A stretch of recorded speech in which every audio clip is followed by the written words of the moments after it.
Hello my friends, and welcome back to the Ukando TV channel. Have you ever wondered how such incredible feats of engineering are accomplished?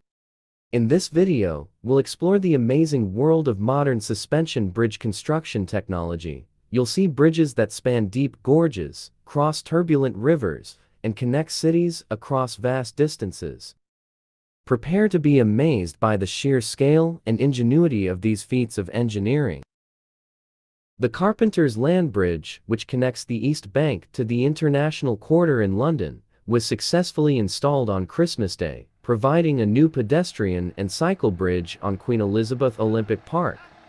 This 66-meter-long, 2-meter-wide steel bridge, weighing 350 tons, is a crucial part of the infrastructure for East Bank, a £1.1 billion culture and education district being developed on the park.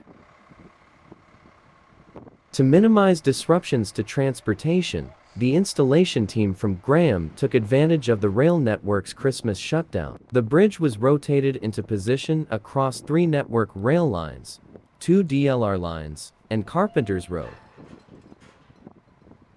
Instead of using a traditional crane, the bridge was maneuvered using self-propelled modular transporter spools, reducing the risk of cancellation due to high winds. The bridge deck was transported on the spooms along Carpenters Road, elevated approximately -9 meters above ground level. It was supported in a cantilever arrangement with a 450-ton counterweight to ensure balance during installation. Finally, the bridge was rotated into position over the road and rail lines, and lowered onto a sill beam and portal frame at each end.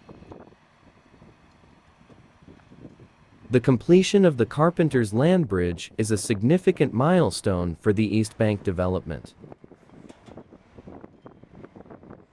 It will facilitate access for both local residents and visitors from around the world to the world-leading institutions planned for the area, including museums, theaters, music studios, and UL's London College of Fashion.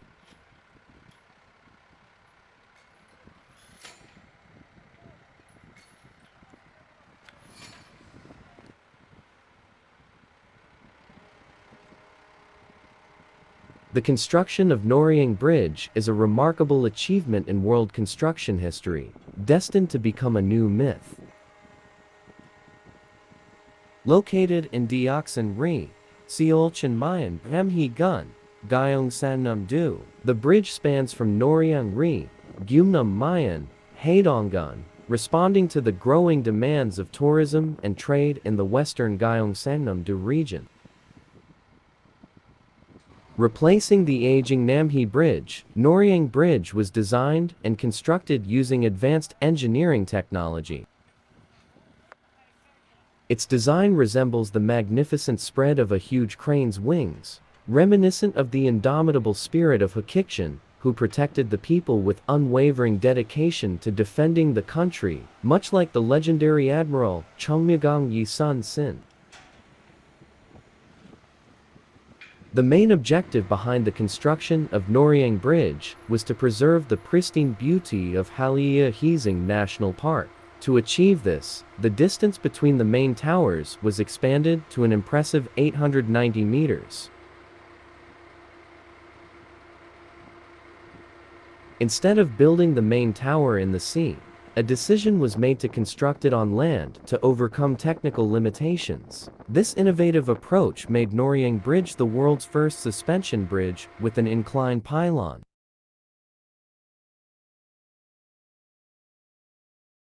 The inclined main tower stands at a height of 140.86 meters and has greatly improved structural efficiency by tilting the angle of the pylon by 8 degrees. This tilt helps achieve balance and maximizes the tension of the main cable between the main span and the measurement. The base of the pylon is designed to support an incredible load of 42,000 tons, utilizing a 50-meter wide, 30-meter long, and 8-meter high concrete direct foundation. To ensure stability, The hard rock part without defects was excavated to a depth of more than 30 meters and divided into 4 sections, each 2 meters in height. The construction of the pylon employed an auto-climbing system that allowed for changes in the shape of the cross-section and the angle of inclination. This system facilitated the placement of concrete in 37 sections, each 4 meters in height.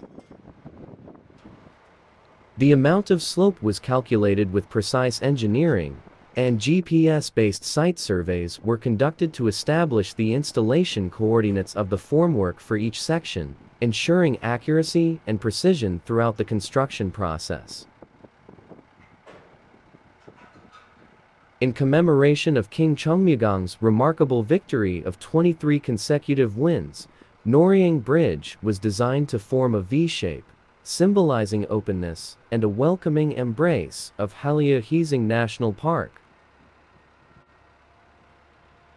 The anchorage of the bridge is capable of supporting the weight of approximately 50,000 vehicles, equivalent to 35,000 mid-size passenger cars. This 3,000-ton concrete structure effectively supports the main cable, which is under a force of 13,000 tons.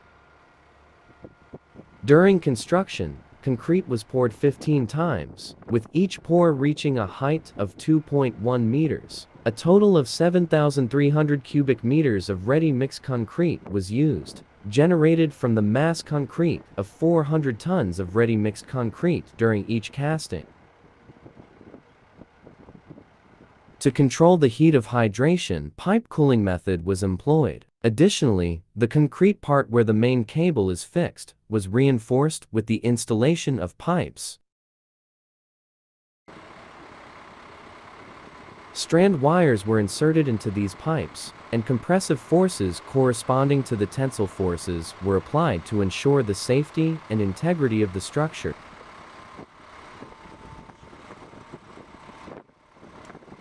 The main cables of Noryang Bridge were constructed using the innovative widening 3D cable method, which played a crucial role in enhancing the overall strength and stability of the bridge. After the completion of the main tower construction, a temporary structure was erected to facilitate the installation of the main cables. This temporary structure provided a stable platform for workers to lay the cables and ensured precise alignment. The widening 3D cable method involved gradually increasing the distance between the cables as they extended from the main tower towards the center of the bridge. This approach allowed for optimal placement of the anchorage points along the bridge, distributing the forces evenly and maximizing wind resistance. By spacing the cables in this manner, the bridge could effectively withstand external loads and dynamic forces, such as wind and traffic-induced vibrations. The precise alignment of the cables was crucial for maintaining the overall stability and load-bearing capacity of the bridge. The temporary structure provided a secure and controlled environment for workers to meticulously position and fasten the cables. This ensured that the cables were aligned accurately and attached securely to the designated anchorage points on the bridge.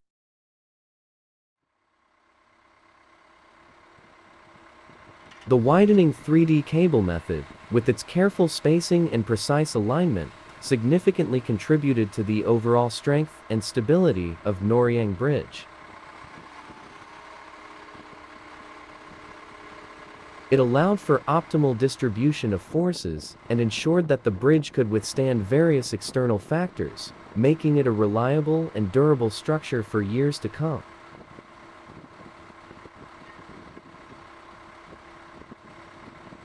The construction and assembly of the Vidalta Bridge in Mexico City required careful planning and engineering expertise due to the unique conditions of the steep wooded ravine where it is situated.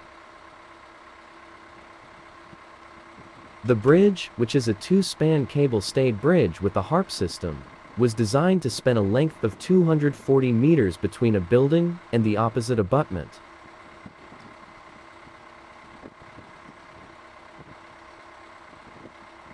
One of the challenges faced during the design phase was the uneven distribution of spans. Initially, there was a possibility of placing a support at a distance of 60 meters from the building, resulting in two excessively uneven spans of 60 meters and 180 meters.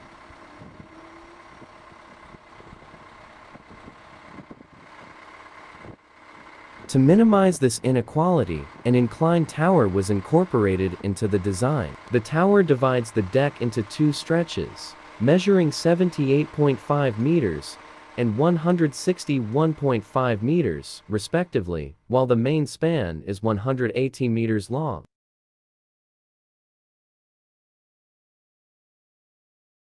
Although this reduced the disparity between the spans, there was still a significant difference between the two deck stretches.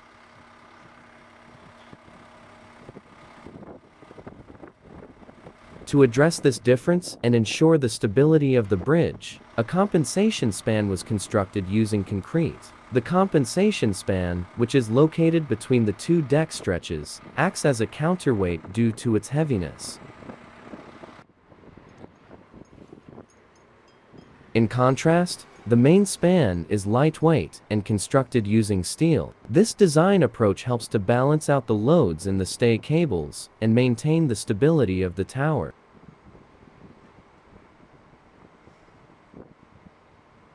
The materials used in the construction of the Vidalta bridge primarily include a steel-concrete hybrid.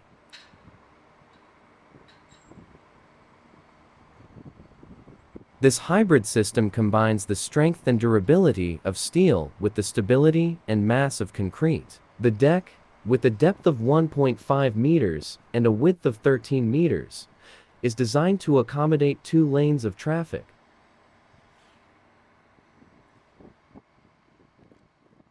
The construction process of the Vidalta bridge involved several key steps. First, the foundations were laid to provide a stable base for the tower and abutments. The tower, inclined to divide the deck into two stretches, was constructed using steel sections and reinforced with concrete.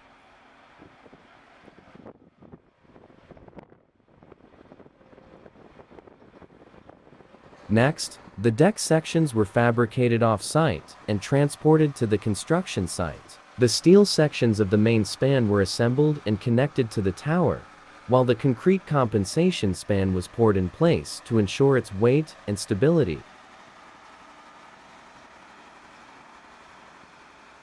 This process required precise engineering and careful coordination to ensure proper alignment and structural integrity.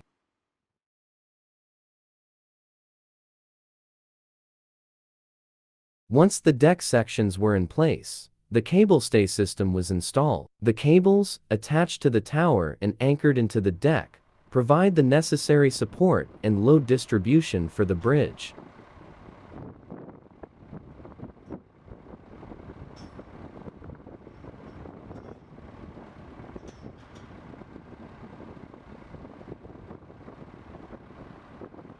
Finally, the finishing touches were applied, including the installation of safety barriers, lighting, and road surfacing. Extensive testing and inspections were conducted to ensure the bridge met all safety and quality standards.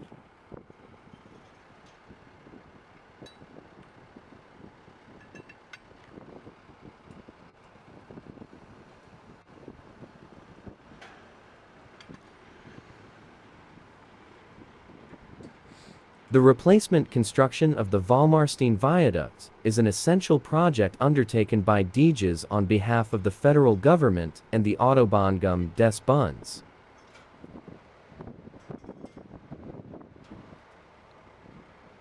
The current viaduct, spanning 315 meters, was originally designed for 4 lanes. However, as part of the widening of the A1 motorway to 6 lanes, the emergency lanes were opened for traffic in both directions.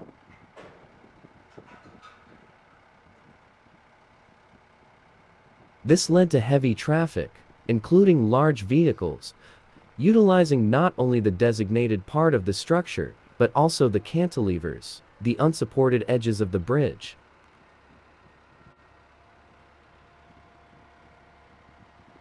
As a result, the bridge suffered significant damage over time. Additionally, the absence of a hard shoulder restricted the maximum speed in the bridge area to 130 kilometers per hour.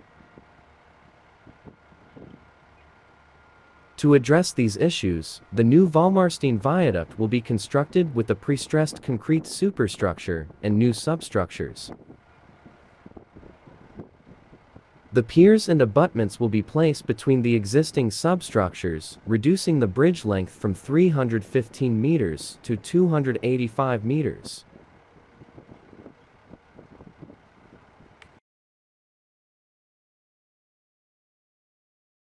The new bridge will feature 3 lanes and 1 emergency lane in each direction, providing improved traffic flow and safety measures. With a width of 31 meters, the new viaduct will be slightly wider than its predecessor.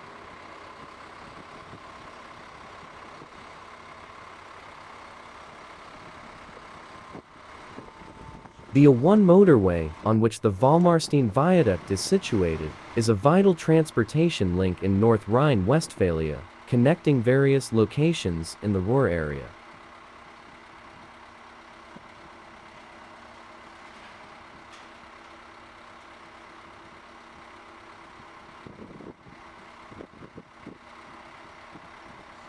Therefore, the replacement construction holds significant importance for both the residents of the region and the local economy. With approximately 100,000 vehicles utilizing this section of the A1 daily, it is crucial to ensure the structural integrity and reliability of the bridge.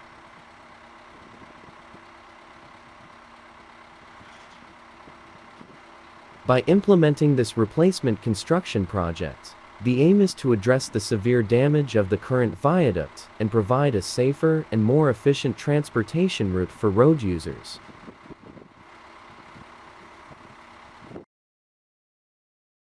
To begin with, the production process started with meticulous planning and design. Engineers and experts at Heitzma Beaton worked closely with the project team to determine the specific requirements and dimensions of the bridge girders. To begin with, the production process started with meticulous planning and design. Engineers and experts at Heitzma Beaton worked closely with the project team to determine the specific requirements and dimensions of the bridge girders. Once the design was finalized, Heitzma Beaton proceeded with the actual production of the pre-stressed concrete girders. This process involved the use of high-strength concrete, which was poured into large molds. During the pouring process, steel reinforcement was also strategically placed within the molds to enhance the structural strength of the girders. After the concrete was poured, the girders were left to cure and gain strength over time. This ensured that the final products would be durable and capable of withstanding the required loads and stresses. Once the curing process was complete,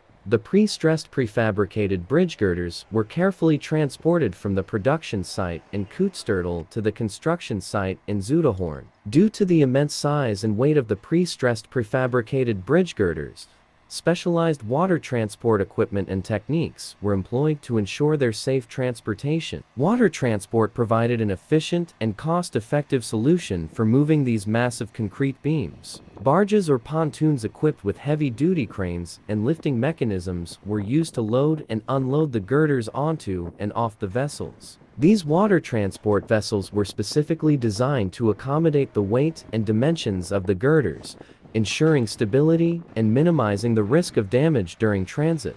Skilled operators and crews were responsible for carefully maneuvering the vessels and securing the girders in place to ensure a smooth and safe journey to the construction site. Finally, at the construction site, the girders were meticulously assembled and installed to form the bridge's main span. Cranes and other heavy machinery were used to lift and position the girders accurately.